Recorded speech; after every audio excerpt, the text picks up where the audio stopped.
What's good, guys? Jay Lee here. Got another Northwest podcast. I was watching a video with, I believe it's Preach from ABBA and Preach on a woman. Her name is Jedediah. I can't remember her last name, but they were. You could probably YouTube that. But they were talking about how what women want, or excuse me, what men want in a woman, and how it's not what people think, right? So, based on that, it kind of inspired me to write a list of my own, what men want in a long-term partner, a marriage partner, not a sexual partner, right? And then I also went on to make a list of what men don't care about, and then I made a list about what women want, which is mostly tainted by modern feminism and modern culture. So this is not an all-inclusive list, but it's just some things that I wrote down, and I kind of want to jump into it and talk about it. So, what men want in a long-term partner? Let's just jump right into it and talk about it. Loyalty. I think everybody wants loyalty, but in today's modern sexualized world, it's very hard, believe it or not, to find loyalty, particularly when you, from a red pill perspective, you think about female hypergamy, which is always looking for a better guy, right? Women are jumping around from guy to guy, dating, you know, we have this term serial daters, right? So women are jumping from guy to guy to guy, never really settling too long. If they do, maybe it's a year, maybe it's 2 years at most. That's not really loyalty. Loyalty is, long term, and I understand that it's it's a hard thing to do in today's culture, and it's a hard thing to do in general, is to find the right person. But it's because people want to have their cake and eat it too. They want to have a lot of sex. They also want to have a lot of good fun times with loving partners, and they want it all. And this is why polyamory is so popular today, because people want their cake and eat it too. But loyalty is very important. Men want a woman who is loyal to them, and so do women, but it's kind of in a way for different reasons. Women want a man to be loyal because they don't they want to lock down his value, they want to lock down his seed, whereas a man wants a woman to be loyal basically because he doesn't want to share her. Love should be something that's between two people, right? Loyalty is very important for both people, but men definitely want loyalty. So 2 is kindness. You won't hear women saying they want a kind man. They don't really care about that for the most part. They want a competent man, they want an effective man, they want a powerful man, they want a man who's able to provide. And kindness doesn't really come into play a lot in that. It's rare for a woman to really care that much about a man's kindness. You'll hear women say that, but women often say one thing and do another. Whereas men, we kind of need kindness. We need a woman who's peaceful in our life, and that's has a lot to do with kindness, and has a lot to do with her ability to be kind to us and be kind to others. Why do we need peace in that way? Because our lives are already stressful enough with work. Our lives are already stressful enough with competing in the economic market. Life is stressful. Life is hard.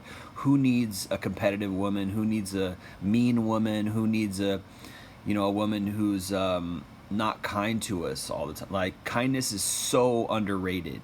So underrated in society, so underrated in relationships. Gentleness, grace, civility, these things are so underrated because everybody's so competitive, everybody's so greedy, everybody is, really, I wouldn't say everybody, but many people are very tainted in their heart. You can tell somebody is sick or mean or something in the way they talk and the way they move, and it's, kindness is underrated. 3, submission. Believe it or not, men like submissive women. We don't want a woman who is trying to take the lead. We don't want a woman who's trying to be competitive with us. We don't want a woman who is trying to wear the pants in the relationship. Men like submissive women. Men like women who are traditionally submissive. And I think women deep down like being submissive to the right man. It's just that modern feminism has tainted female nature. It has tainted female behavior to where it's switched and flipped the gender roles to the point where women are acting like men. They're aggressive, they're competitive, they're bossy, and they construe that as positivity when in reality it's the opposite, at least in a relationship, you know. So and I know submission is one of those words where, like, you know, oh, you're you want to control women, or you want to you know, this is the patriarchy, you're a misogynist, you want to subjugate women. No, that's not what submission necessarily is. Submission is more like, I'm gonna let my husband take the lead, I'm gonna just be his piece, I'm gonna relax. You know, in a way, it's, if you think of submission, it's more like cooperation. That's a better word for it. And really, you know, in a way, people should submit to each other in a kind of cooperative way.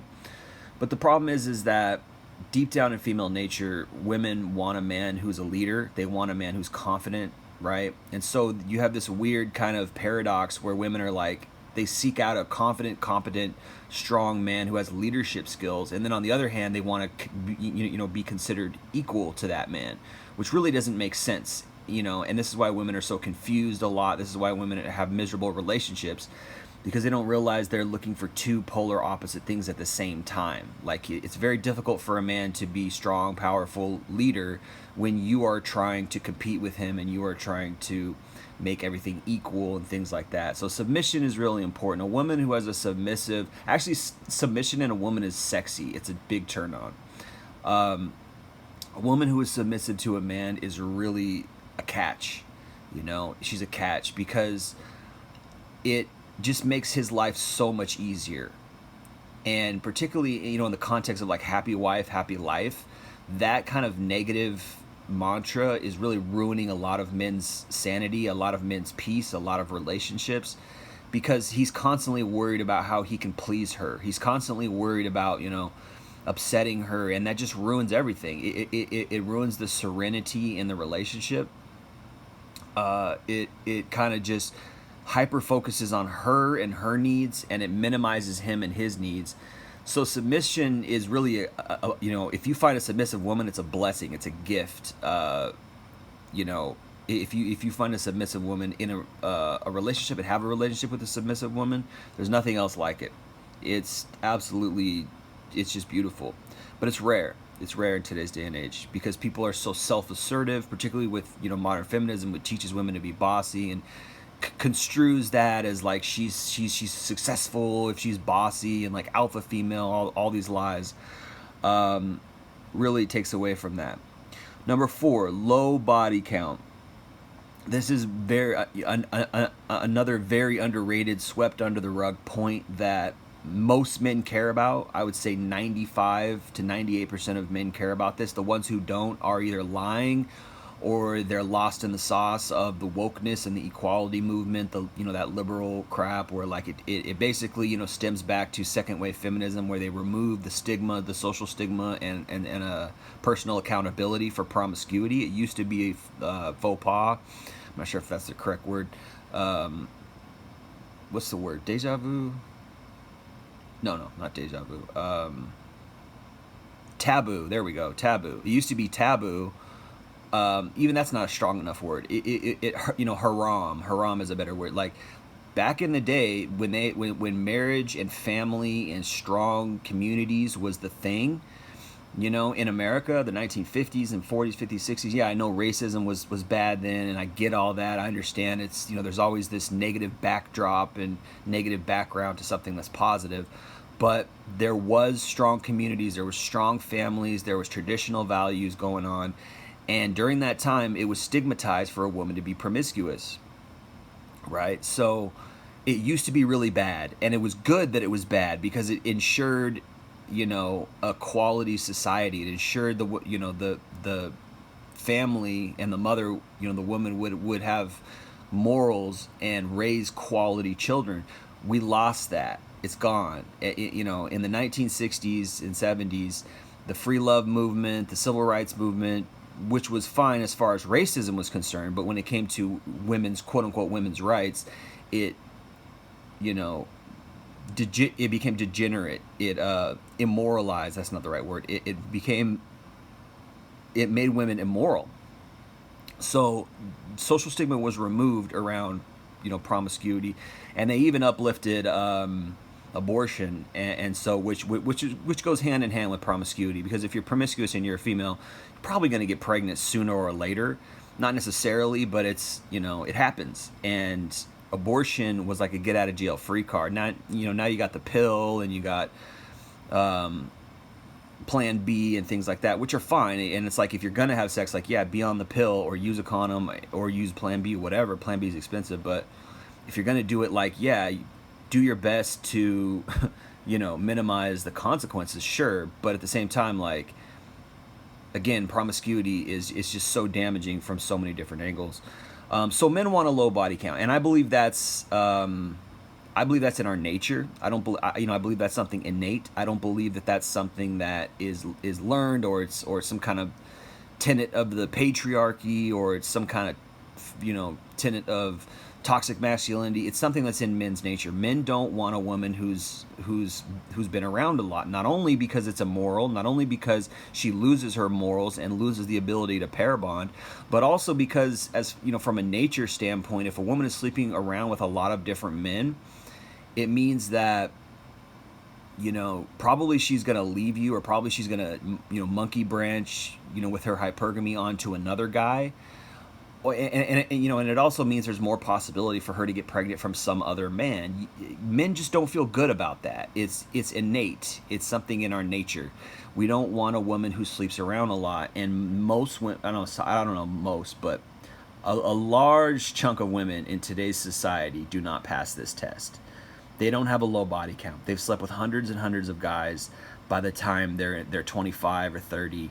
And it's just all she wrote. It's curtains. You do not want to settle down with a woman who has a high body count. You do not want to settle down with a woman who has been around. There's just so many reasons. It messes up her emotions. It makes her jaded. She becomes a liar. She has to learn how to manipulate men. She has to, she gains these manipulative skills that she's going to bring into the relationship.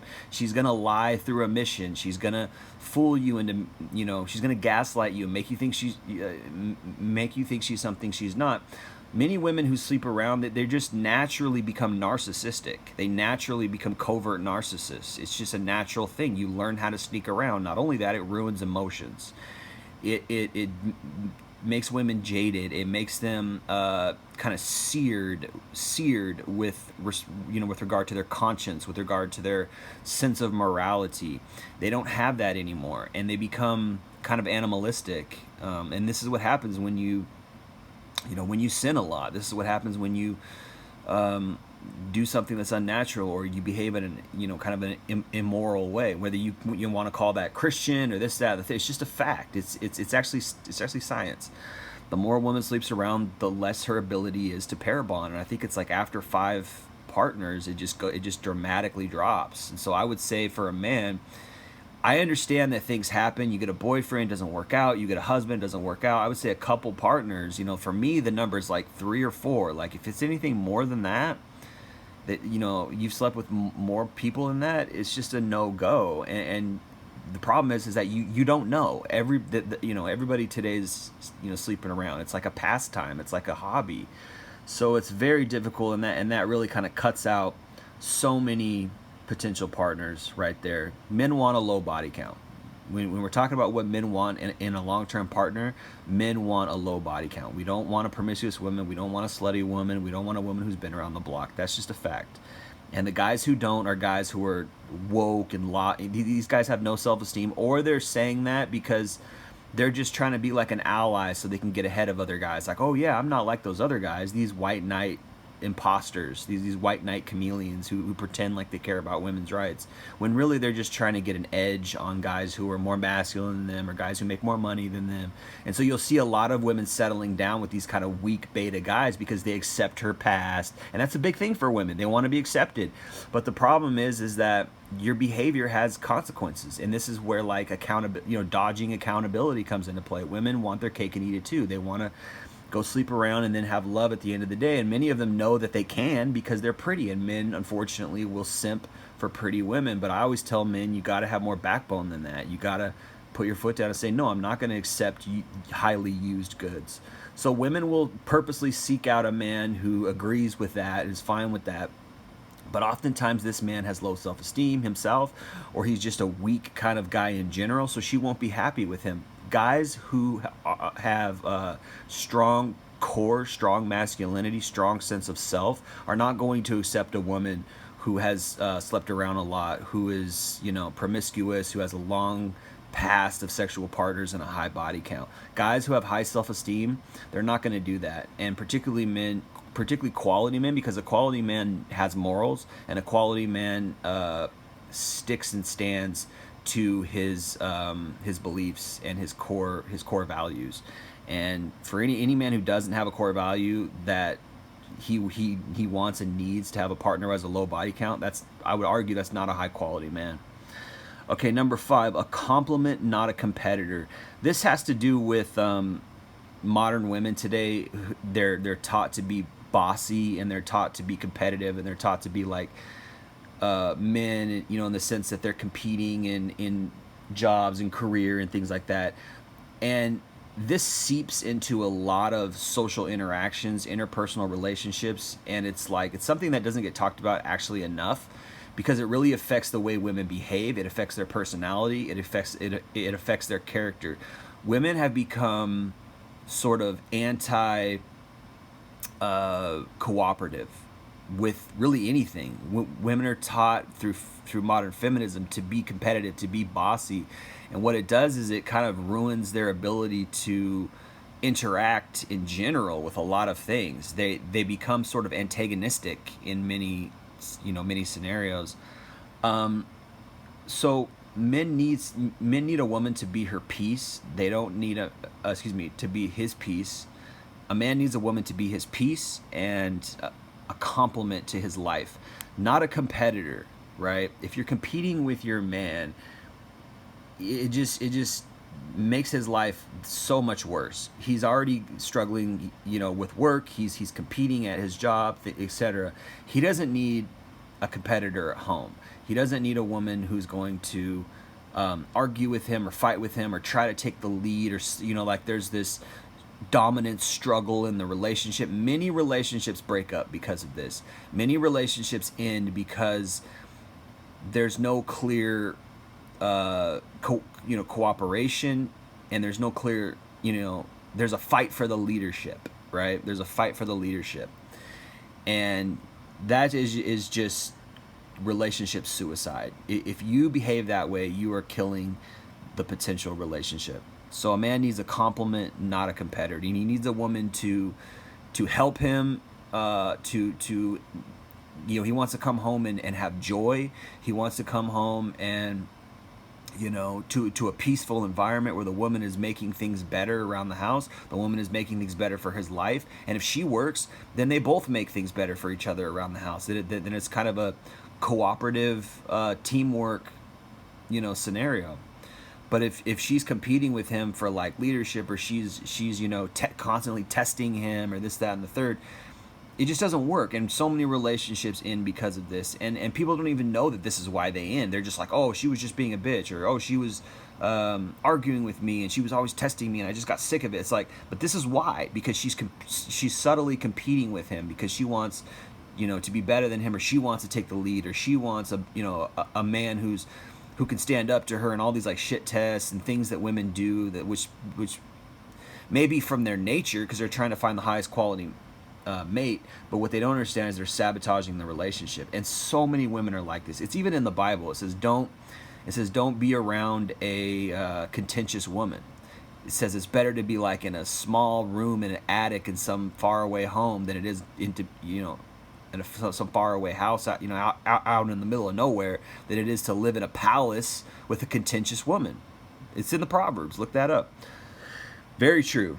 A woman who's contentious, a woman who is competing and arguing and stuff, it'll just kill any kind of positivity in the air. It'll kill any kind of loving vibe. It kills relationships. It's relationship cancer. It doesn't get talked to. It's another thing that doesn't get talked about enough. All right. Well, looks like I have 2 5s there.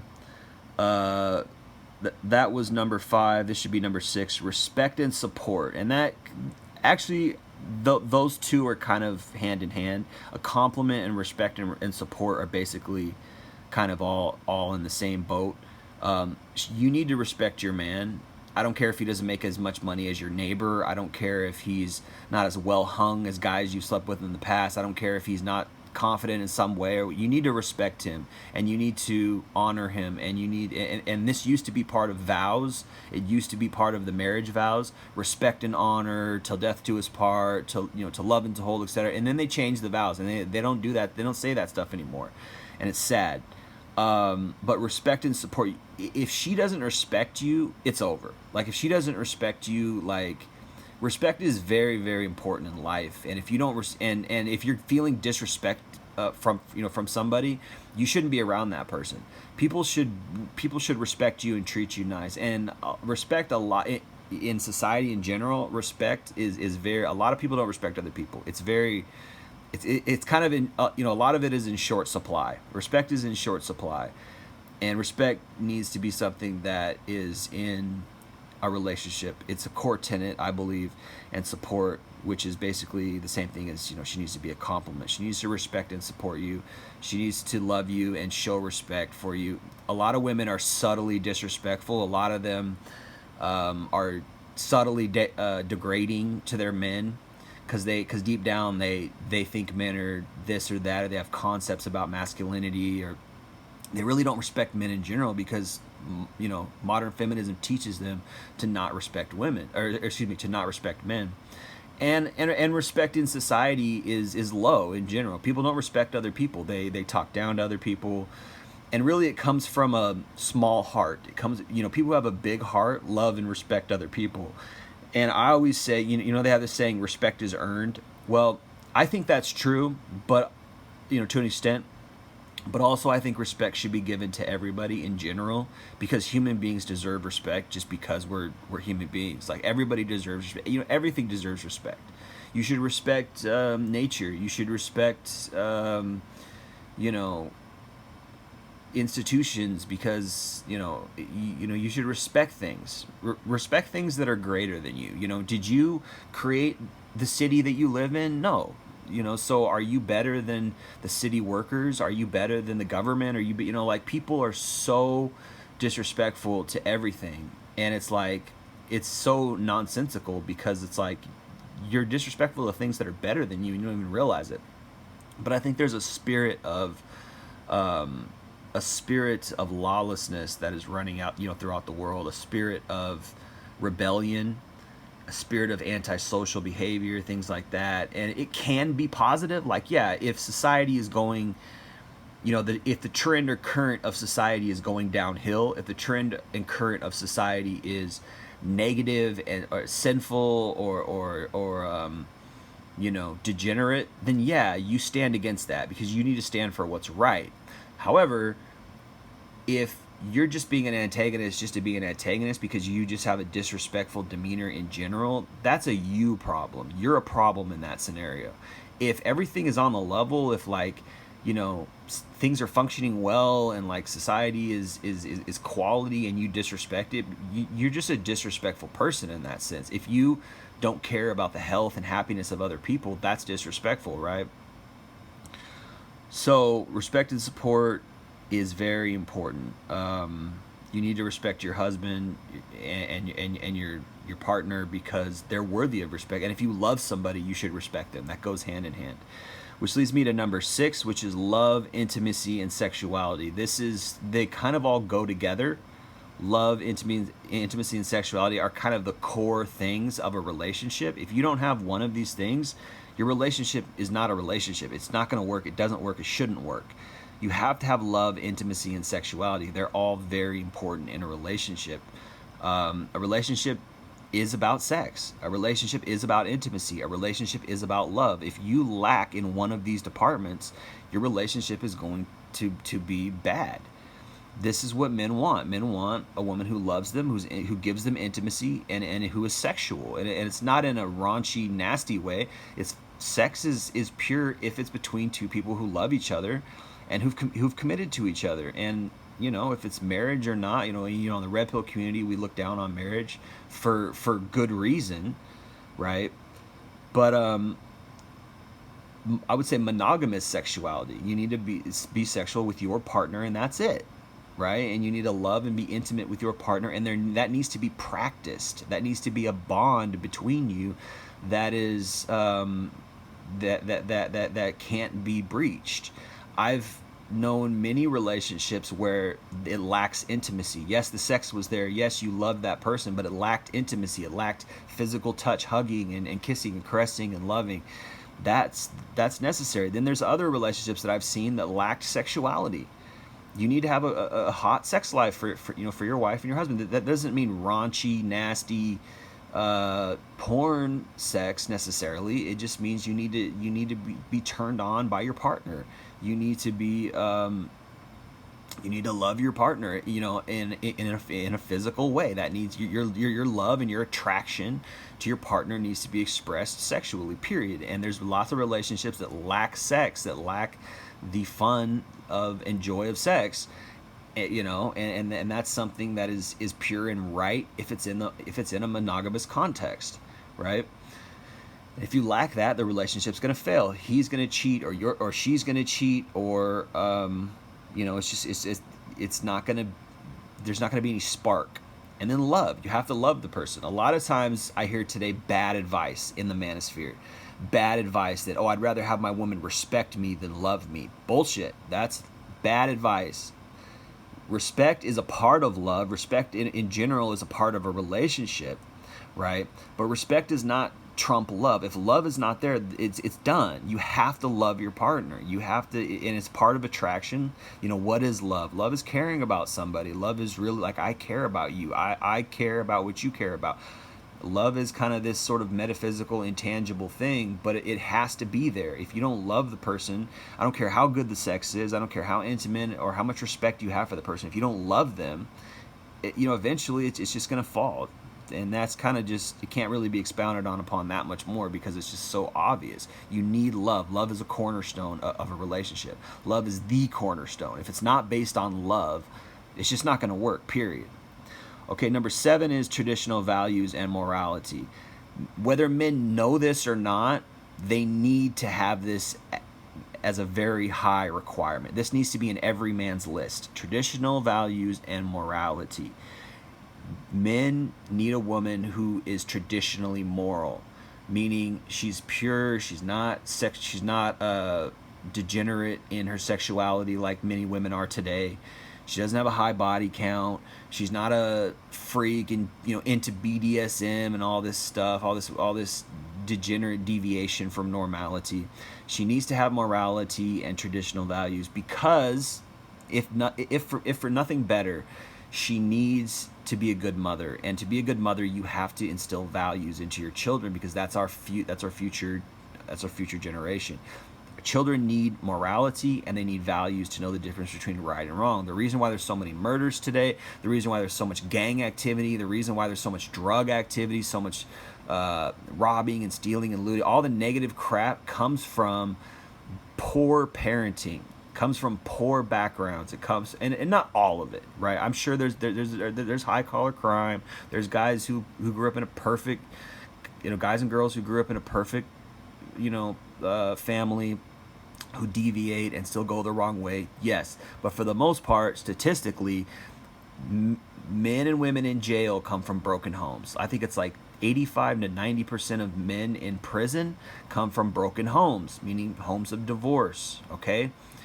So what does that mean? It means that the family life is quintessential. It's paramount. Okay, it's so important. So she needs to have traditional values and morality, and so do you. So do guys. So in general, all this stuff on this list, almost all this stuff on these lists, need to be shared by both the man and the woman. The man should be kind. The woman should be kind. The man shouldn't sleep around. The woman shouldn't sleep around. They should complement each other. They should, to some extent, submit to each other, right? Even though, women want a man who's going to take the lead, so she's going to want to naturally submit more. You need to complement each other. You need to be graceful to each other, right? You need to love and share intimacy and sexuality with each other, right? So the man needs to have traditional values and morality too. But it's easier for a woman not to because there's so much access to sexuality for her. She has so much more access to sexuality than the man does.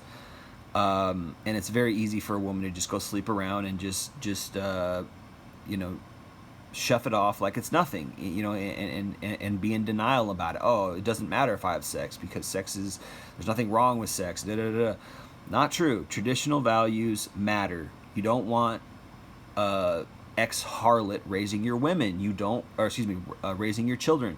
You do not want a woman who slept with 100, 200, 300 guys to raise your children, because what kind of values is she going to give your children? She can't give them any moral value. It's going to come out eventually. She's going to laugh or make jokes about all the partners, or it's going to come out, and it's going to come out at a bad time. Particularly say you have a daughter, it's going to come out when the daughter's like 14, 15. The mother is going to not care. She's not going to instill in the daughter any kind of moral value, so your daughter's going to go out and sleep around. Like mother, like daughter, like father, like son, the apple doesn't fall far from the tree. If she has poor morals and poor values, that's going to pass down to your children, and the next generation is going to be bad, right? That's just a human thing, right? But it's also for the guy. Why would you want a woman who's not moral? Why would you want a woman who doesn't have traditional qualities? You wouldn't. It's not going to be a fun time. You're gonna, you know, at least if you have morals. If you're a degenerate man yourself, you know, and you have no morals, then I guess that would suit you. But imagine, you know, trying to have a relationship with a woman who has little moral value. It feels cringy. It feels weird. You don't want that. But the most important reason is because of the children. Okay, number 8, honesty and communication. This one is so important.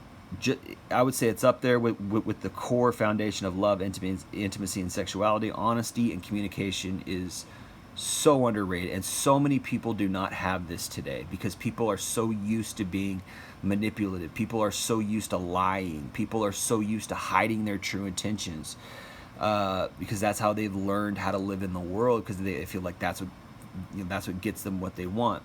Honesty and communication is everything. I've been in relationships with women who were like not honest and upfront, and they were sly and manipulative because they felt like it would get them what they wanted in the relationship or something like that. And it really it makes a relationship impossible. You have to be honest and you have to communicate, and this is really most important at the beginning of the relationship. I mean, it's most important all the time, but you can see it at the beginning of the relationship, because if she's not honest and she doesn't communicate well at the beginning of the relationship, it's a gigantic red flag, right? Honesty and communication is so important throughout the whole relationship, throughout the course of the relationship. You need somebody who's not going to lie to you. You need somebody who's not going to hold off on how she feels about you or how she feels about certain things. It doesn't mean she needs to be brash and opinionated all the time. That's not the same thing. You just want somebody who's honest. You want somebody who tells the truth about how she really feels. And the truth is simple. It really is simple. Lies are complicated. Lies, it's hard to be a liar because it requires a lot of energy, it requires a lot of guile, it requires a lot of preconceived manipulation. It's taxing, it's time consuming, it's hard. It's easy to be honest because the truth is just the truth. Within reason. You don't want to say something that's disrespectful or mean or something because you feel like it's the quote unquote truth. It depends, but for the most part, it's just easy to be honest. It's easy to communicate, but you'd be surprised how many people are poor communicators. You'd be surprised how many people struggle and find it impossible to be honest and to communicate clearly how they feel. It's very common in today's day and age. Okay, number 9, spiritual pursuit, which kind of goes along with traditional values and morality, but it's not quite the same thing. Spiritual pursuit is very important. You want somebody who matches you spiritually. I believe human beings were created by God. I believe that we were created in God's image. I believe that's the purpose of life. I believe that the Bible is true. It's the only real God-inspired manuscript. All the other ones are counterfeits or false in my viewpoint. I'm not telling anybody else what to believe. Anybody can believe what they want to believe.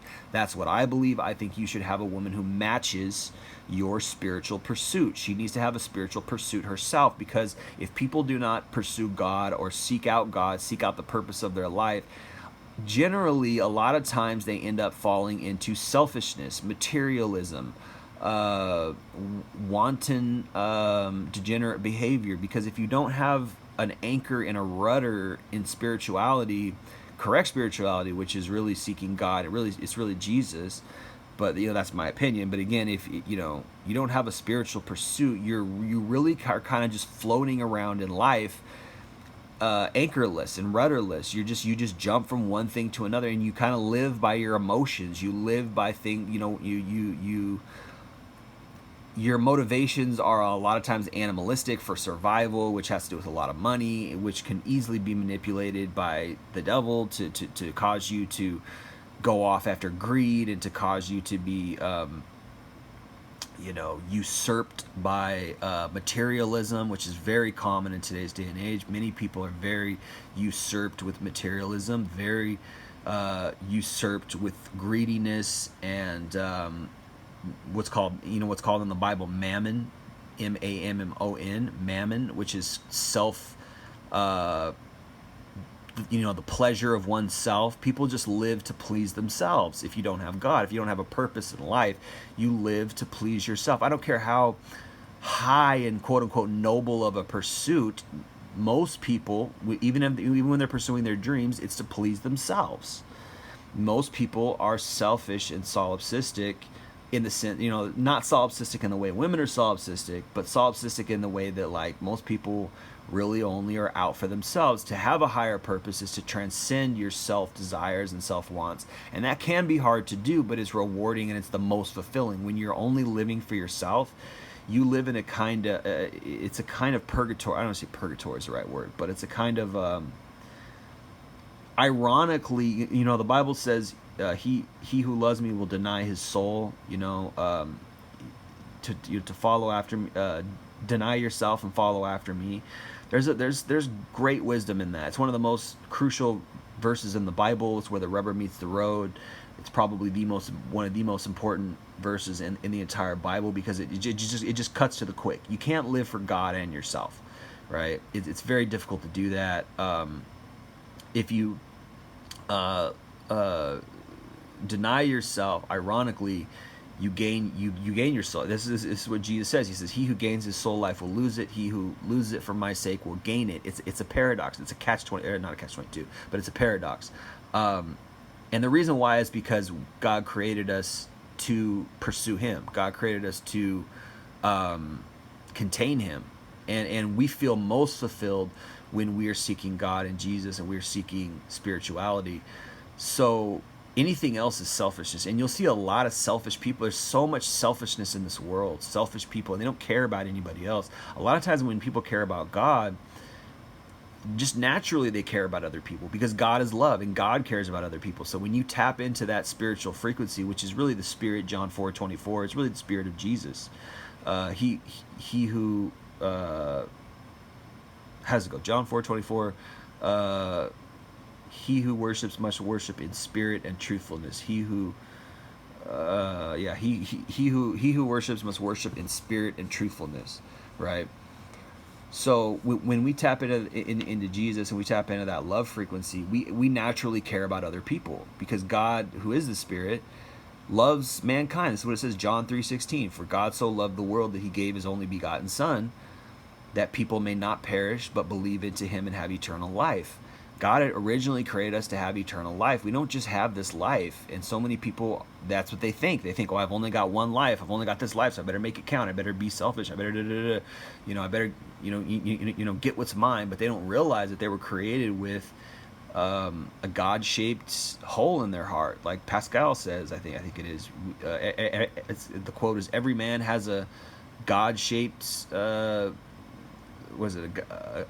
God-shaped hole in his heart that can only be filled with God. It can't be filled with partying or even achievements. I was crying the other day, literally crying, because I was watching this video, and I not crying like a baby, but some tears came to my eyes because I was so sad for these people. I was watching Netflix, and these people were going out in this race. They were going out doing this like long distance running in the Sahara Desert or some crap, and they were like practically some people die. They were dying from exhaustion, and they get cramps, and they're like, And I'm like, it's just such an exercise in futility. I'm like, why are you doing this? Even achievements. I watched this other video. It was wonderful.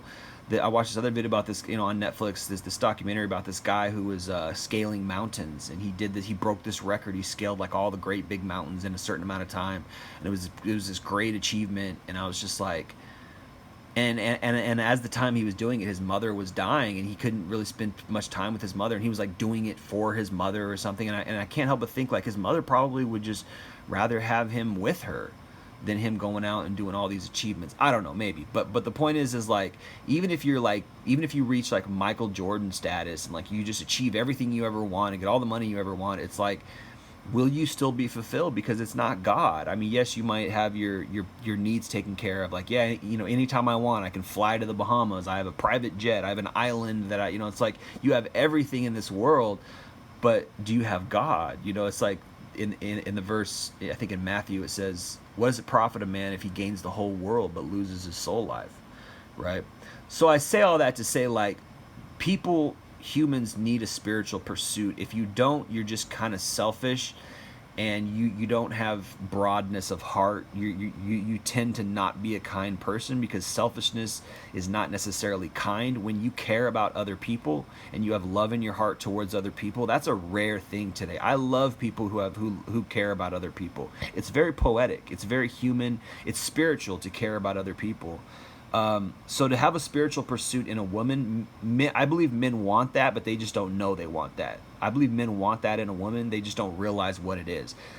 Men want women who are caring, because ultimately you're going to raise a quality child. If you're a caring, loving mother, caring, loving parent, you're going to raise a quality child who's caring and loving. That's good for society. We have too many people out here who are so selfish, who only care about themselves. We have too many people out here in the world who don't love anybody else. They don't want to help anybody else. They don't even want to say hi to anybody else. They're constantly in competition. They want to put other people down. This is why you have people like bullying. This is why you have people who like are constantly like trying to put other people down, hurt other people, because they hate other people, because they want all the success for themselves. They want everything for themselves, and it's just so that's why it's important for a woman to have a spiritual pursuit. Number 10, feminine motherly qualities, and this kind of goes along with a lot of the other things I was saying, which is like traditional values, morality, a spiritual pursuit, and then like submission. Submission is a top feminine quality. Women are kind of naturally submissive to their partner, I should say, not to everybody, but to their partner. Women should have a kind of feminine, graceful quality about themselves, which has a lot to do with submitting to their partner. And it's okay to be feminine. It's okay to be a female. Men are attracted to women who are feminine. Men are attracted to female characteristics. Masculinity and femininity are like yin and yang, if you will. Hate to use kind of a transcendental term, because transcendentalism has to do with occultism, and yin and yang, like the duality, is very occultish, which is subtly satanic. But to complement each other, masculinity needs to be complemented with femininity. There should be a kind of molding there. There should be a kind of gelling together, a kind of uniting, a kind of oneness that happens between the masculinity and the femininity. And it's not that you become it's more like just a complement. It's not that you become this amalgamism. I don't know if that's the right word. Anyway, you probably know what word I'm trying to use. This fusion of that necessarily, but there's a complement. He's still masculine and she's still feminine. There's a complement there. Women are attracted to masculine men. Men are attracted to feminine women, and you have a society and a scenario with modern feminism that wants to make the opposite happen. They want to feminize men, and they want to make women more masculine, and that's bad. Men are attracted to feminine women because it has to do with motherly qualities. Men want a nice, submissive, kind, soft, gentle, graceful, chivalrous. Not chivalrous. Civil. I already used that word. Civil. Yeah, civil is the word, but I already used that. We want that in a woman. Kindness, grace, civility, morals, right? honesty, communication. This is all so important, and it has to do with quality, feminine, motherly qualities. I feel like this is a great list. Men should copy this list. You want a woman who's loyal. You want a woman who's kind. You want a woman who submits to whatever extent. It doesn't mean you're in control of her. It doesn't mean that you're subjugating her, but she's letting you be a man. She's letting you lead. She's letting you know. There's harmony in that. If you see a relationship like that, it's harmonious. It's like a symphony. It's like this beauty. It's like nature. You look at nature, and there's like this order in nature to some extent. Now, you go to like Africa, and you see chaos. You see animals murdering each other for food, and that's a result of the fall. That's a result of the fall of man. But if you go to like a beautiful like arboretum or like a nature reserve, and there's just all these birds chirping, these flowers growing, birds chirping, beautiful trees. There's a kind of order and beauty and a harmony in nature, and it's the same with a relationship where the woman and the man are complementing each other in this way, and a lot of it has to do with submission, right? So all this is kind of it all kind of goes hand in hand. How can she be submissive and kind if she doesn't have a low body count? Because if she has a low body count, she's going to become jaded. She's going to become manipulative. She's going to become deep down. She's probably going to hate men because the guys that she wanted, she was chasing, just used her for sex. And so she's, and she used sex to get them into a relationship, and it didn't work. So she's like, why is my sexuality not working? I know there's so much power in my sexuality, but it's not working. And this is how backwards and just damaged and sick modern society is, with regards to women and how they behave. And men are complicit in that. Men are taking advantage of women's sexuality and using women for sex. And women want sex. It doesn't mean that it doesn't mean that these men are making women do something they don't want to do. Women want sex too. It's just that, these guys are using, relationships, dangling relationships in front of them, to get sex, and so of course she's going to be jaded. So if she has a low body count, how could she be kind and loyal? How could she love you and have proper intimacy if she has been an immoral person for 10, 15 years of her life? It's very difficult to do. This is why so many relationships just don't work out, right? So all these things that go hand in hand, they're kind of all synergistic. She needs to respect and support you, which has to do with love, intimacy, and morality and her values. They all go hand in hand. So this is a very good list. I would say people write it down. Now, I would say, guys, that if you want to have a good list, copy this list. Now, what men don't care about. This is where women get a lot of things twisted. They think that men care about things that they care about, right? Women care about a career, money, and accomplishments. When it comes to men. Why? Because it has a lot to do with their security. Women want security, and that in today's day and age, that has to do with a man's career, his money, and his accomplishments. However, men do not care about that stuff when it comes to women. Men do not look at a woman and say, oh, I want her to have a great career. We don't care necessarily. It doesn't mean she's ignorant and kind of not educated, because that's not the same thing. Like, I wouldn't necessarily want to be with a woman who's not too smart. I would want a smart woman. I want a woman who can keep up with my intelligence. I want a woman who gets my humor. I want a woman who I can discuss deep things with, who I can talk about current events or talk about things, talk about spirituality, and she understands what I'm saying. That's very important. But at the same time, I don't want a career woman, because how much time she has to put into a career, how much energy she has to put into a career. It's going to change her personality. She's going to become more bossy. She's going to become probably competitive with me. So we don't care about that. Men don't want a woman who's like a career-driven person, because it's like dating a man. Why do I want an ambitious woman? Women think ambition and motivation, and well, ambition and motivation are not quite the same things. Women think that being an ambitious woman makes them more attractive to men, and it's actually the opposite. It really doesn't. Her money. Men don't care about a woman's money that much. More men probably are these days, but in my view, when I think about a woman who makes a lot of money, it's kind of bad, because I think, well, she doesn't have a lot of time for me, and she's going to be concerned about money and things. And yeah, money's a problem in society in general, and that's something we all got to work out. But if she's just all about money, she's all about her career and her accomplishments, it's like, there's something about that, because she's going to be divided. Her attention, her love for me is probably going to come second to that. And a lot of women make that very clear. They make it clear that a man, it's almost the opposite. Like, a man is supposed to have a woman who compliments him while he's on the grind. A lot of women today are like, yeah, I want a man who compliments me while I'm on the grind. And it's like, that's opposite of what it should be, right? A woman who's on the grind is a woman who's distracted, who probably is not going to have that much love for you or time for you. And you're really getting a fraction of her. You're really getting a piece of her. What men want is to go to work and have a career and make money and provide and come home and have a woman who's his piece. He's doing it for her. When a woman has a career and she's making money, she's doing it for herself. And the man comes second. So it's like this hierarchy of needs or whatever, but for her, it's like a hierarchy of selfishness.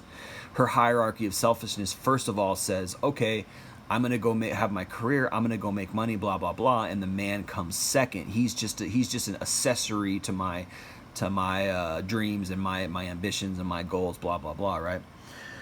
So it's a difference. Whereas the man, his accomplishments and his career and his finances are for the woman and for the children, because that's what he really loves. Whereas the woman, her accomplishments and money and career is for herself. It's not for the man or her family. It's for herself. Well, I want to feel accomplished because there's some kind of merit in simply feeling accomplishments. And I used to buy into that Kool-Aid too when I was younger. I used to I believe that for a long time.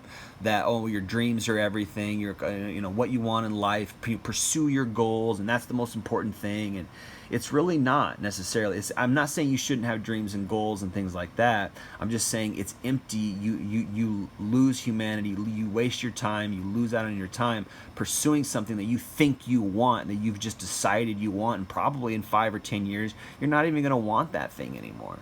Which is kind of the irony and the sadness of this dream factory that Hollywood sells. Oh, follow your dreams. It's like, maybe it just depends. Or you could just follow God. How about that? Follow love. Follow like something that is going to last for eternity. What's that verse that says, do not, I think in Matthew it says, do not store it for yourselves treasures on earth where moth and rust will contaminate or whatever, but store it for yourselves treasures in heaven, where moth and did I say worms? I should say rust. Yeah, moth and rust will consume. Because what we store up in heaven is eternal, and when you seek God and when you seek a kind of spiritual pursuit, something that's greater than just these little petty, oh, I need to go make money, or I have this dream where I want this really great car, like, it just wastes your time.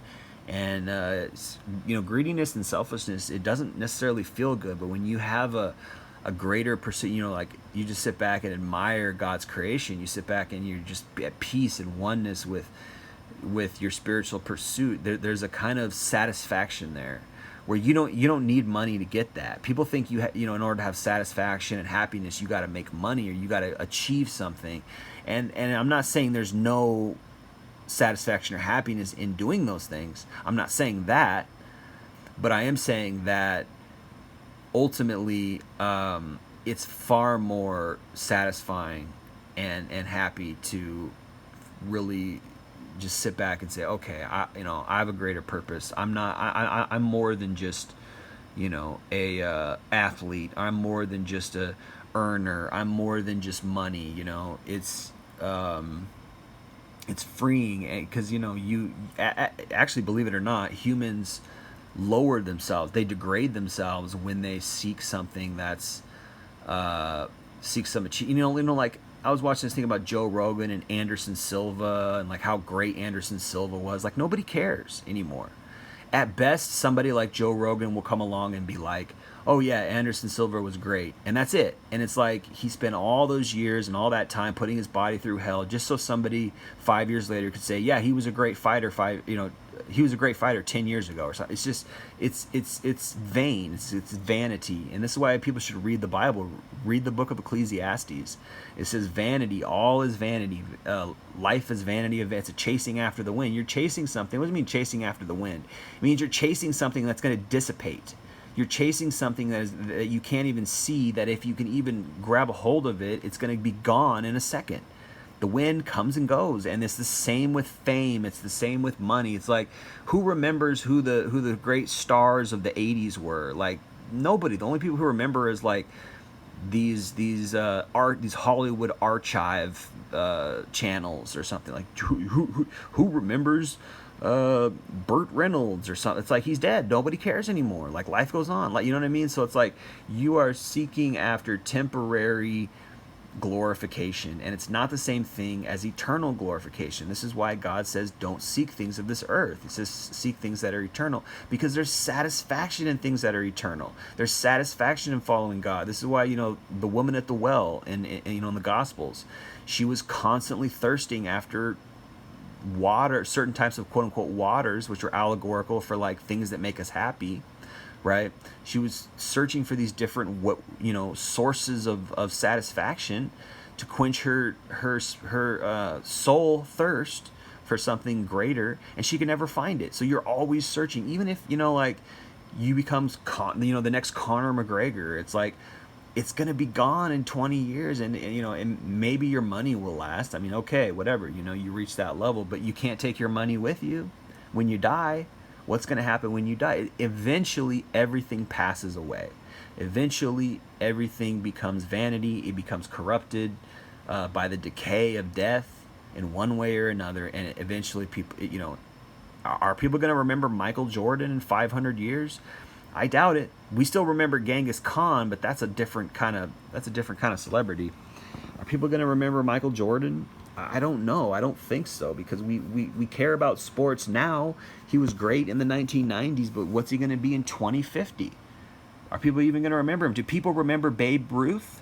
Not that much. We all know who he is, but we don't really know anything about him. We don't really care. And he was the Michael Jordan of his time. It's funny how fame comes and goes, and that's at best. That's if you are as good as Babe Ruth or Michael Jordan, and most people are not. He's like the 1% of the 1%.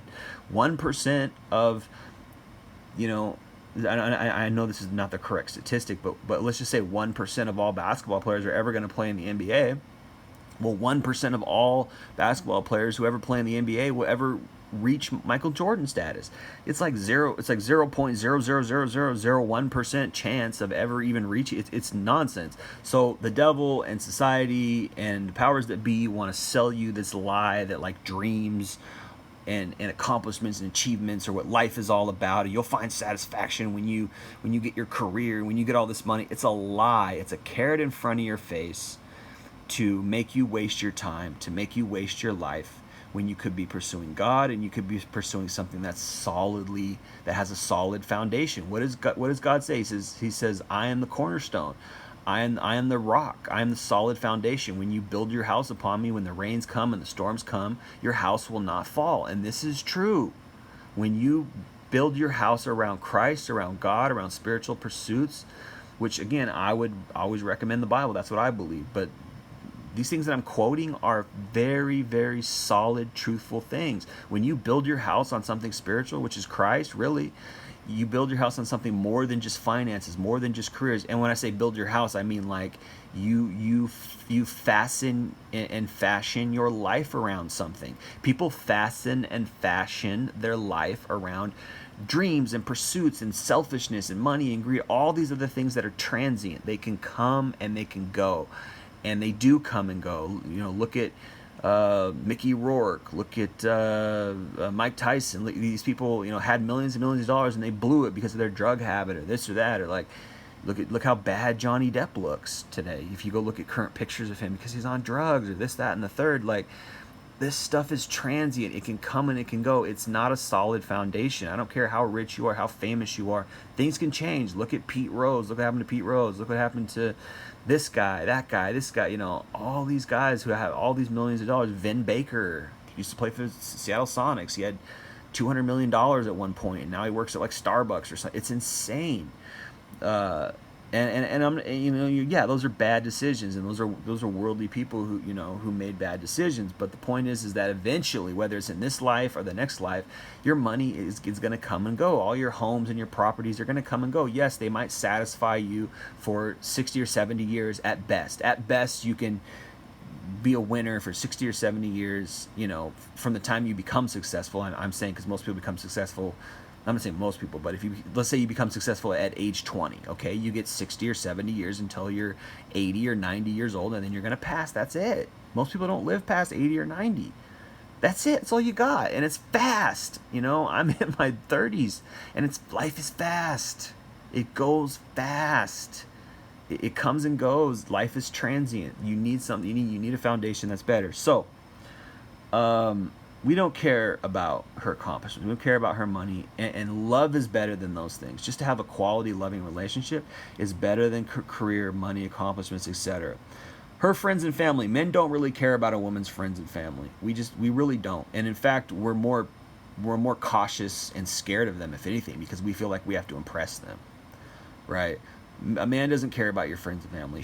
We only care that you care. We only care because you care. A man cares in a kind of indirect way about a woman's friends and family. We care about her friends and family because she cares about her friends and family. In fact, we really don't care. In fact, we really would wish that they would just go away, because we only care about her. We only care about you. We don't necessarily want to be friends with your friends and family because we have enough issues. We have enough friends and family. It's just way too much. And this is another thing that ruins relationships. That song by the Spice Girls, if you want to be my lover, you got to get down with my friends. That's true. A lot of women feel like that. You got to not only impress her, you got to impress the whole community that she's associated with, her friends, her family. You got to impress all of them. And that's a big burden, really big burden for men to take on. We just don't care. We'd rather just be peaceful and live with you, and that's it. It's not that we don't ever see your family. It's not that we don't ever say hello to your family and your friends or hang out with them. I'm not saying that. I'm just saying we don't care in the sense that you care. We're not very interested in them. We're interested in you. So if we're interested in them, it's because we're interested in you. And yeah, that's that one. Okay, the next one is 5. Her clothes or her material possessions. Women love to dress themselves up. They love to put on a lot of makeup. They love to have tons and tons of clothes, and it's not the same thing, because men are not materialistic that way. It's not about social status with us, with women. A man does not care about a woman's social status. This is what clothes represent. If a man wears nice clothes, it's not because he's doing it for himself. He's doing it for other people to give him more respect, or to raise his social status so he can get a woman or something like that. We don't necessarily care that much about clothes and material possessions. Well, I should say clothes more, because a lot of people can care. A lot of people do care about material possessions, but clothes are a means to an end for a man, right? You'll see a lot of guys who are billionaires and they just dress very basic because they don't care about clothes, because clothes are a status symbol, and usually they're for poor people to try to make themselves look like they're higher status than they actually are. Guys who really are high status, who really do make a lot of money, they don't necessarily dress to impress all the time. And in fact, they want to, because they don't want to get robbed or because they don't want to draw attention to themselves, they underdress, right? So it's a weird thing.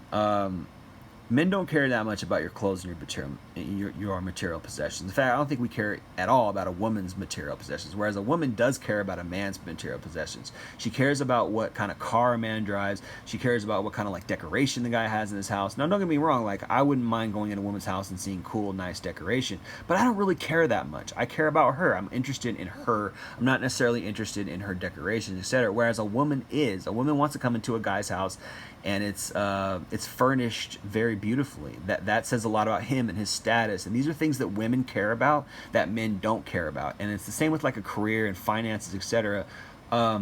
It's projection. Women are projecting what they want in a guy onto themselves. They think because they want a guy who's got a lot of money, they think because they want a guy who's got a nice car, who's got resources, etc., nice house, etc., that they themselves should have those things, right? And so this is really just projection. They think that, they assume because they're attracted to these things in men, that men should be attracted to these things in women, and it's not really the case. Okay, number 6, her bossy, confident attitude, her swagger, and her game. For the most part, men don't give a crap about any of that. In fact, it's a negative. When a woman is bossy or too confident, or she's got a kind of a selfish attitude, you know, she's got swagger and she's like, it's actually kind of unattractive, because those are like, again, those are manly qualities. Men don't want a woman who has masculine, manly qualities. We don't want to compete with a woman. We don't like that. We just like our women to be simple. We like our women to be kind and simple, and it doesn't mean she doesn't have intelligence. It doesn't mean she's not funny, and it doesn't necessarily mean that she's not seductive, because game can be seductive. But when a woman acts like a man in these ways because she's seen men do this, or she's attracted to men who do this, so she thinks somehow that, like, in her little brain, that like men are going to be attracted to those same things.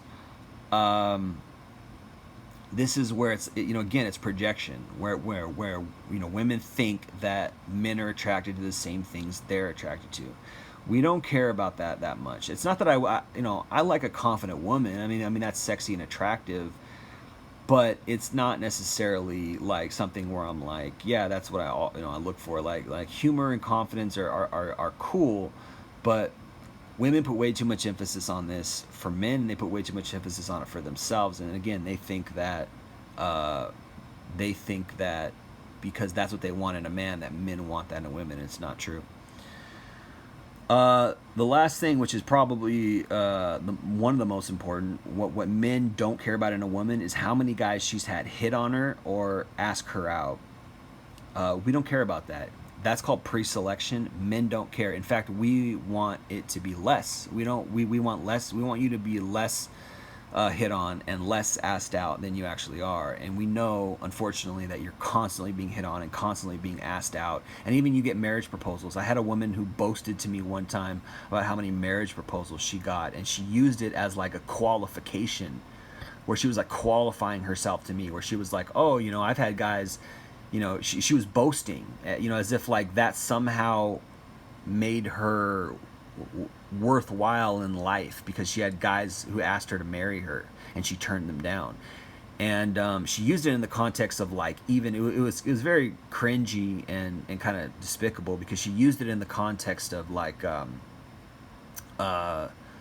justifying her promiscuity, because we were having a conversation about promiscuity, and I was I was touching on the points that, like, well, you lose value if you're promiscuous. And she was trying to tell me that, like, no, I don't lose value if I'm promiscuous, because guys are still asking me to marry them even though I'm promiscuous. And I was like, well, that just says a lot about the guys. It doesn't say a lot about you. So she was trying to say that, like, oh, well, guys are still going to ask me to marry her. And she's right, but it's not the quality man that you want. It's not the right man. Yes, beta males who have no self-confidence, who have no game, who, like, have no other options, right? Yeah, they're going to ask you to that's part of their game, is to, oh, I don't care about your past, I'm not like those other guys. That's part of his game. So yeah, he's going to ask her to marry, but I would argue that most of the guys who are asking her to marry him are not quality men. It's not, a quality man does not ask a woman to marry him if she is promiscuous and loose. That's not I don't care how pretty she is. That's not in fact, if the more pretty she is, the more the man should be wary, and the more the man should see that as a red flag.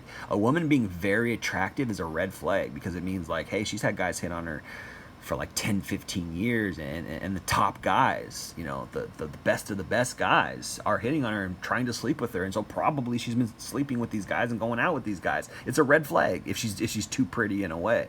Which is, you know, it's like, you know, guys want this unicorn. They want this woman who's like pretty and sexy, but has never been hit on. It's like, where is that? It doesn't exist, which is why, in a way, MGTOW is the way to go. And you know, in a way, being red pilled, in the sense that you walk away from women, you know, maybe is the way to go. But I'm just making this list, and you know, that's another topic. But we don't care how many guys have hit on you. It doesn't make you more attractive. That guys, in fact, it makes you less attractive. Whereas the opposite is true for women. If a guy is hit on more, it means he's chosen by other women. It makes him more attractive. It's called pre-selection. This is why women are more apt and amiable to join a harem. This is why a woman a woman would rather be like part of a harem. She would rather be a man's side piece if the man is rich and he has high value than a low value man's everything. In fact, that turns women off. If a low value man puts her on a pedestal, when any man puts a woman on a pedestal, in a way it turns her off, but actually in another way it should turn her on, because you should want one man to care about you and love you more than anything else. But actually, women are so sick in today's modern culture that when a man puts her on a pedestal, it turns her off, which is kind of a catch-22. It's kind of a mind fuck. But anyway.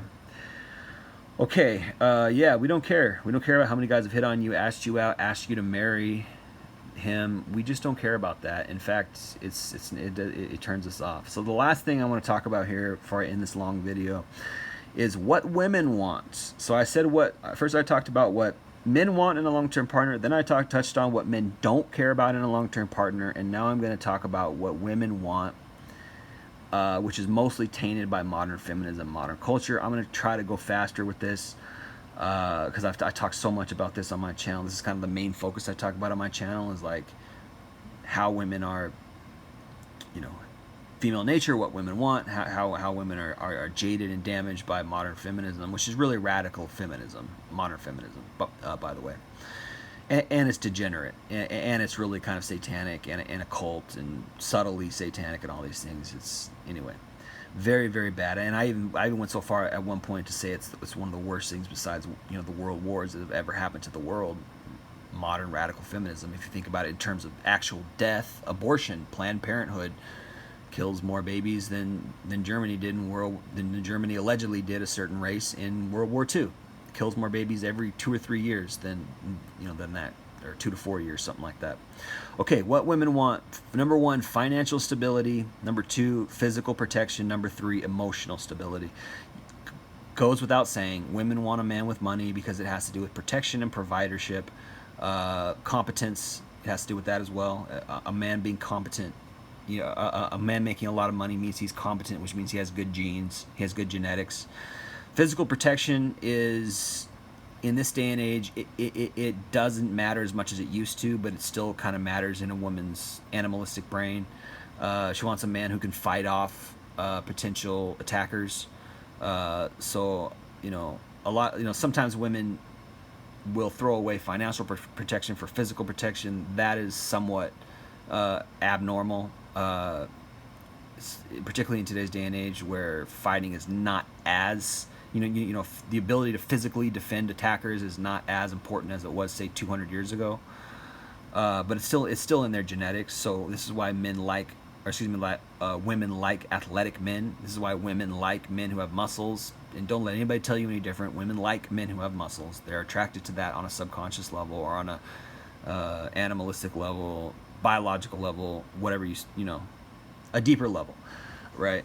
Because it has to do with protection, which goes hand in hand with providership. So financial and physical protection are kind of in the same boat, but financial protection in today's world is more important because it's less likely that you'll have to defend yourself physically. But it's still something that women look for.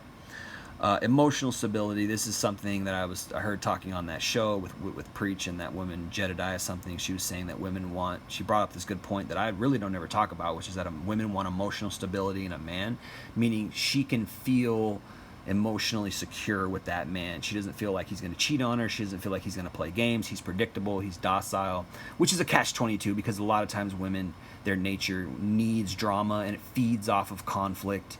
So it's a catch-22. So on the one hand, she wants emotional stability. On the other hand, when she does get emotional stability from a docile man, she's going to feel bored eventually. And this is why women cheat. It's just, some things you just can't win. And a lot of times with women, it's very difficult to just win. And they want everything I've talked about here. They want all the financial stability. They want the men to be physical. They want the 3 6s, 666, right? The 6 figures, 6-pack abs, 6 feet tall, right? The 666 satanic, right? This is what they want. And emotional stability falls into, I talk about a little later, which is agreeableness, docile, docility, I believe is the word, meaning the man is docile, pliability, meaning he's she can mold him to be a type of agreeable man. She can mold him to be what she wants him to be. Basically means she runs the relationship in no uncertain words. Anyway, so emotional stability all falls into that. Loyalty, again, that's everybody wants that in a relationship. Women want loyalty for different reasons, though. Women want loyalty so the man won't cheat, in the sense that she wants to lock down his resources. Men want loyalty in the sense that the woman won't cheat so he can lock down her reproductive ability. Different things, but kind of the same, and that's one facet of loyalty. The other facet is just you should be loyal, because monogamy is the way to go, and monogamy is a part of love. Loyalty is a part of love, just like respect, intimacy, and sex. All that's a part of love. Loyalty is another foundation. You have to have the foundations of loyalty. You have to have the foundation of communication, honesty, love, support, sexuality, and intimacy. These are all foundations of a relationship. If you lack one of these things, your relationship is not going to work. Okay, so 5, agreeableness, docility, and pliability. This is something that is not good, or necessarily, it's not good. This is why women choose beta men for long-term partners. And it's a product of the tainted modern feminist culture and the modern leftist culture, and the culture that kind of pedestalizes women and takes away their accountability for promiscuity. The reason why they want the man to be agreeable, docile, and pliable is because they need a man to be like that. Because if the man has values, if he has standards and core morals, he's probably not going to accept her, and and if she cheats, he's probably going to toss her to the side. So a lot of times women will slyly, manipulatively choose a man who's agreeable, docile, and pliable, so that she can kind of mold him to what she wants him to be. And really, this is the sign of a narcissist. It's a sign of a woman who wants to run the relationship. Happy wife, happy life, kind of negative, satanic subtlety. When a woman chooses a man who's so agreeable and docile and pliable, it's because she is a bossy, controlling, narcissistic person, and she wants a man to be in subjugation to her. I've said this a lot before on my channel, that actually modern women, a lot of modern women who are tainted by modern feminism, they want to run the relationship. And I've seen a lot of relationships where women they have got this strong kind of agitating, disagreeable personality, and it's bossiness. This is where, like, I'm an alpha female. No, you're just a bossy, rude person who's not considerate of other people, and you are a narcissist. You're selfish. You want to run the relationship for yourself, for your own happiness, or whatever. This is why a lot of times women choose agreeable guys who are docile and pliable, even though they're attracted, even though their nature is attracted to bad boys, is attracted to men who have leadership skills.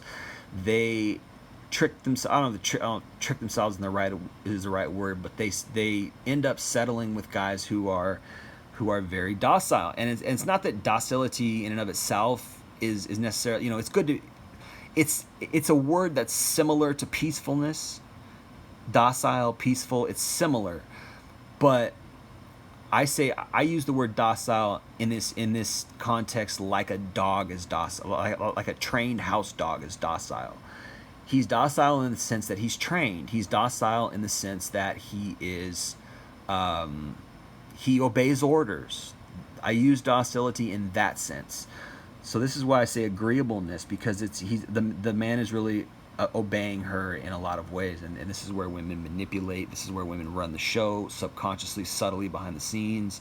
The dynamic in the relationship is her giving orders and controlling the relationship, and him just trying to make her happy in this weird. And I see that a lot in where I live in Seattle, Pacific Northwest, where liberalism and feminism and all this woke leftist agenda crap is very pervasive. Women are very, very they act like men here, and men here are very kind of metrosexual, very passive, beta type, weaker men. A lot of them. I'm not saying everybody, because men are men, but that's the type of culture it is here. So I see that a lot. So I know what that is, and I know what it looks like in a marriage and a relationship. It's not good. It's ugly. It's not harmonious, like I was talking about earlier when I was talking about, you know, a woman submitting to a man. It's not harmonious in that sense. When you see a woman submitting to a man, and when you see a man leading a relationship, there's a type of harmony there, just like nature, just like there's order in nature because God created the nature. God is the leader of nature. So there's a harmonious arrangement when a proper quality man is taking the lead in a relationship. When a woman takes the lead in a relationship, there's a kind of chaos. There's a kind of chaos. I'll leave it at that because I talk about that a lot on other videos. Number 6 is pre-selection. Women want men that are wanted by other women. This is why women a lot of times will chase after men who are married. This is why a lot of times women become homewreckers, and women hate other women who are homewreckers because they know that the woman is doing it on purpose. They know deep down that the woman is attracted to that man because he's married. And there's women who specifically are like hawks, like they're like, you know, honing in on married men. They're really attracted to married men. I think there's a study out there that says that, you know, a man wearing a wedding ring is like 10 to 20% more attractive to females than a man who's not wearing a wedding ring, because it's pre-selection, meaning he's already acceptable and attractive to other women, and that makes him more attractive. So it's pre-selection. Okay, so pre-selection means other women want him already, which means he's desirable. So if a woman, you know, women are very community hive mind oriented. So if a woman sees that a man is attractive to other women, that's just like a social cue for him having quality genes, him being, you know, even a guy who is like very attractive or like rich or whatever, if he doesn't reek of pre-selection, meaning he has this swagger that women want him, she's not going to want that guy, even though on paper he makes sense, he makes a lot of money, he's successful, whatever. If other women, you know, look at the example of Mark Zuckerberg. You can go look at pictures of his relationship with his Asian wife, and there's pictures out there. She's obviously doesn't respect him that much. Yes, he's a high earner, but their body language is off because he's a weak beta kind of personality. He doesn't have a strong masculine presence. He doesn't have a confident, strong, traditionally masculine personality or character.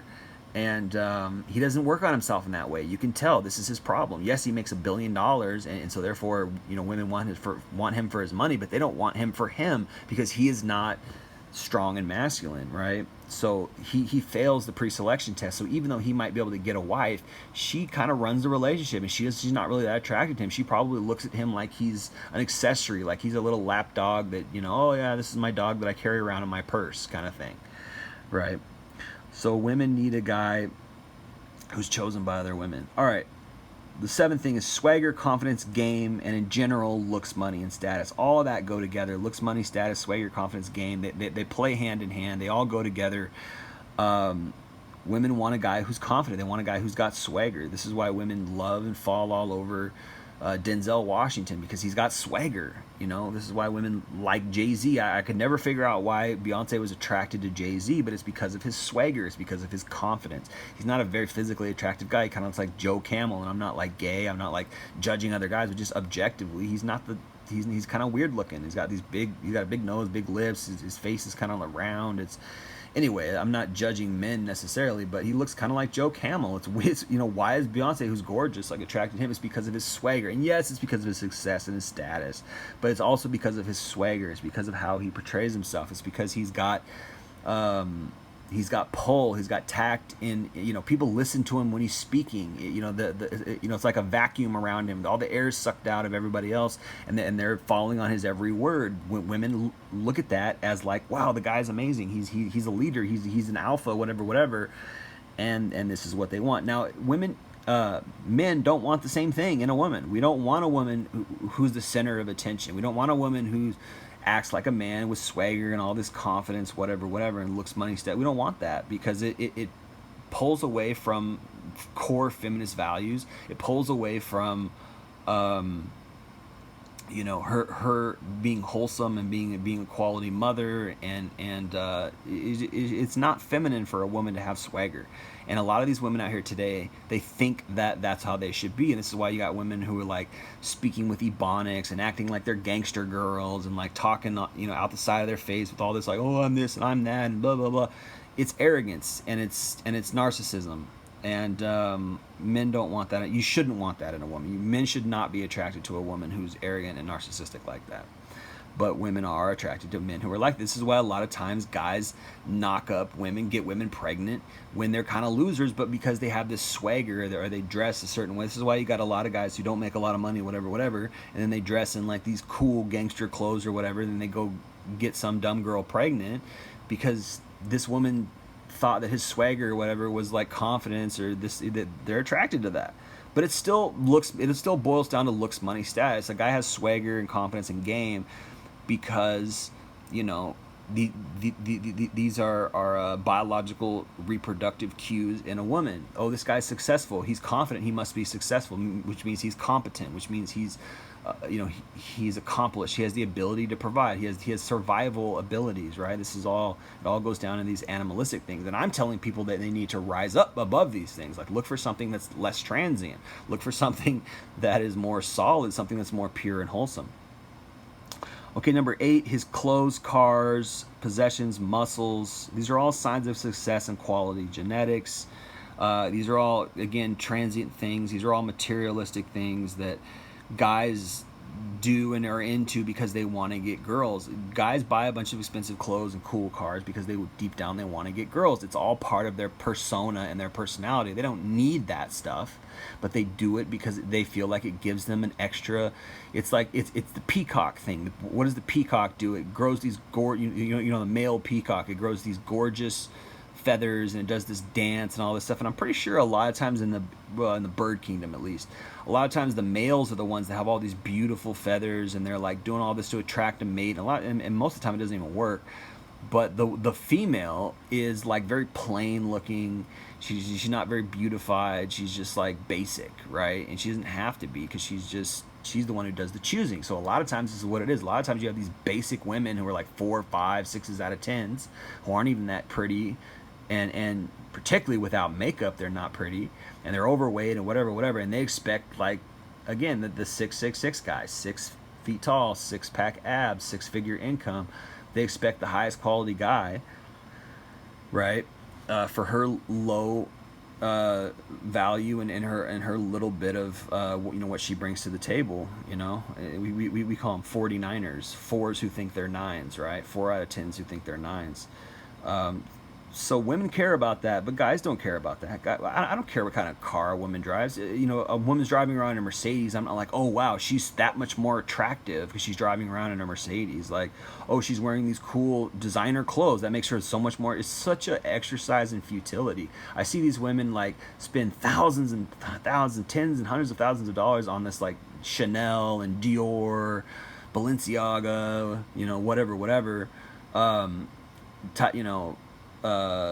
Burberry or Dolce and Gabbana, like all these types of designer clothes, and I'm like, it didn't make it look that sexy. Just wear some tight jeans and a nice top or what. Like, it's just weird. It's just like, we don't care, but women care. Women care about the type of clothes. Women care about how expensive the guy's shoes are. Women care about what type of car he drives, what how great his mansion and his house is, and his muscle, all these things, and like these things that are not necessarily love. Now, it's good to be in shape. Like, muscles are one thing where it's like, yeah, it's good to be in shape, but it depends on, obviously don't take steroids, but it's good to be in shape. It's, that makes you more sexy. I get it, and it's also healthy. It's healthy to be in shape. It's healthy, and it's hard. It's hard to achieve. You need discipline, which also says something about the person's character. If they're disciplined enough to hit the gym consistently and eat something that's healthy consistently, it says a lot about their character. So that is something that's kind of important, right? But a lot of this is just outward signs of success that women care about that men don't care about. And it's not that men don't want a woman who's successful per se, or like, dresses nice. That's cool. Like it's good, but it's not like, we don't want a woman who dresses bad, doesn't shave her legs, smells bad. Like, drives a crappy car, doesn't have a car, like, yes, there's something to be said for that too. But again, it's the emphasis. Women are putting all this emphasis on these transient, outward, materialistic things, and not putting much, if at all, emphasis on the man's inner qualities and his character, right? Okay, number 9, a solid career.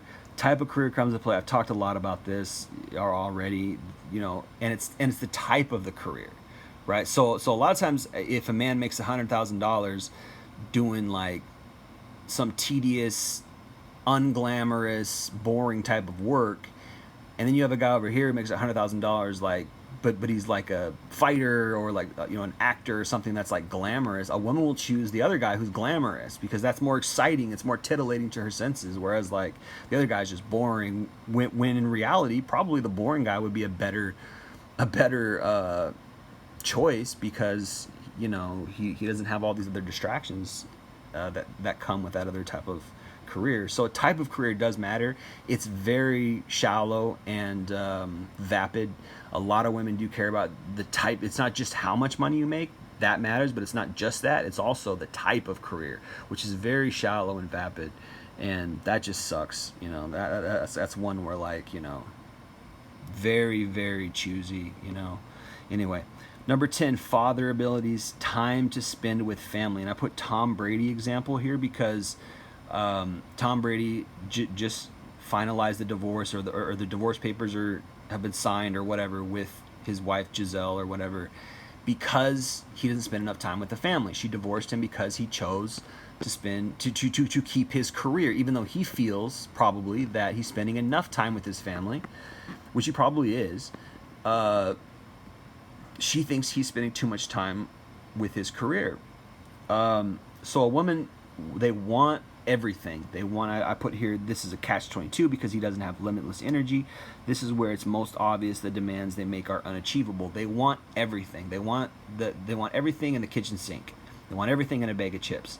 They want the man to be the high earner. They want him to have all the swagger, all the confidence, all the looks, all the pre-selection, all the girls. And then also he's got time for the kids. Also he's got time and energy to be a good quality father. And it's just like, you can't have everything. Men have a limited amount of ability, a limited amount of energy, and a limited amount of time. And you cannot be great, amazing, super great dad all the time, as well as super great at your career all the time, as well as the wonderful in the bedroom lover, always gets it up, always makes her feel amazing in bed, is very, very loving and intimate, cares about her feeling, like the total package. The women want the total frickin' package, and it's like, you're going to have some compromises. You're going to have some areas where he's not totally that. You're going to have some areas where he's not totally this winner. He might lose sometimes. He might not have enough time. He might be tired.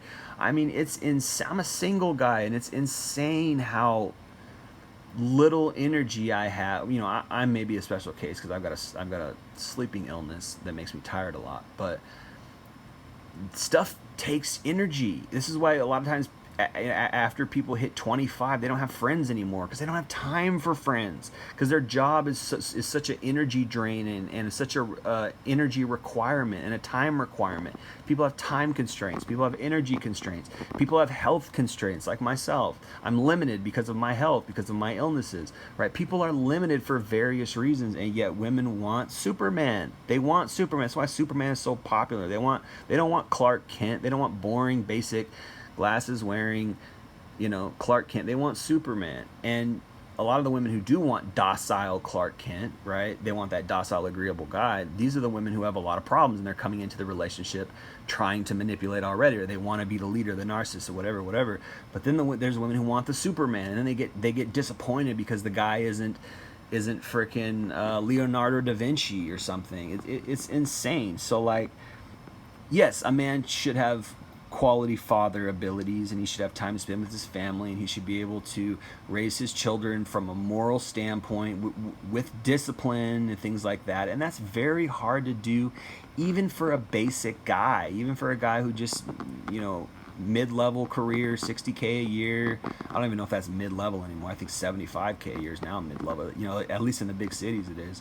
But you know, if you're just a basic, average, regular guy, like, you know, you're still going to be limited, right? But they want everything. You know, women want everything. So these are the contrasting things, right? What men want in a long-term partner: loyalty, kindness, submission, low body count, a complement, not a competitor, respect and support, love, intimacy, sexuality, traditional values, morality, honesty, communication, spiritual pursuit, and feminine motherly qualities. These are all very important for a man. Men should seek these things for a woman. What men don't care about: her money. At least we don't care as much about her money, or I say very little. Her career, her money, accomplishments, her friends, her family, her clothes, material possessions, her bossy, confident attitude, swagger, game, how many guys she's had hit on her. We don't care about pre-selection, right? We don't care about that stuff. We care about the woman. We want her to be kind and loyal and loving and spiritual and feminine and submissive. We care about those things. We don't care about all this outward stuff. We don't care about keeping up appearances with your friends and family. We don't care about how many other guys want you. In fact, we don't want other guys to want you. We don't care about that stuff. But women care about that stuff. So you see the discrepancy, you see the differences, and you see how so many modern women, what they want is warped, and it's just, you know, it's unattainable for many men. And then here's what women want. They want the man to have a lot of money, be able to provide and protect physically and financially, emotional stability, accepting of her degenerate past, accepting of her, you know, weird kinks and things like that, accepting of her bossiness, you know, they want him to be agreeable and docile, meaning he's passive and he lets her, you know, get away with things or whatever. He lets her run the relationship. And then loyalty, which is, you know, yeah, but they want loyalty so that he won't cheat, so she knows she can lock him down and control him, right? But yet she also wants him to have the ability to cheat if he wanted to, right? So it's like this is catch-22. It's like, well, he could, you know, he could, and I hear this a lot from women. Well, he couldn't even cheat if he wanted to because he couldn't get anyone else. Like, that's so disrespectful, and that's so, like, and it exposes their nature. Like, they want a guy who has the ability to cheat, but then who doesn't cheat, right? And then pre-selection, swagger, clothes, car, solid career, fatherly abilities, all these things. So the standard for men is gigantically high, right? And the standard for women is gigantically low, whereas it should be higher. And men, and it needs to be reevaluated and rebuilt in men. Men need better standards, and I would say this is a good list of standards. Men need better standards for women, and I've always said that on my channel. Men need higher standards. Men need to demand and command higher quality women in their lives. And if there's not any women out there like that, then stay single. Why settle? Why settle for a headache? Why settle for something that you are always going to think is not up to your standards? You know, women are always saying this: never settle for, never settle. Woo, woo, woo. Well, then men should never settle either. Like you know, why would you want to marry a woman who's just basically been a cum dumpster for 20 years? Why would you want to marry a woman who's basically just been like basically a cum rag? You wouldn't. You wouldn't want to marry that. You wouldn't want that woman raising your children, and you shouldn't. And you can do better. Men can do better than that. So anyway, I'm going to end it there. Appreciate you guys listening. It's been Jay Lee with Northwest Podcast. Peace.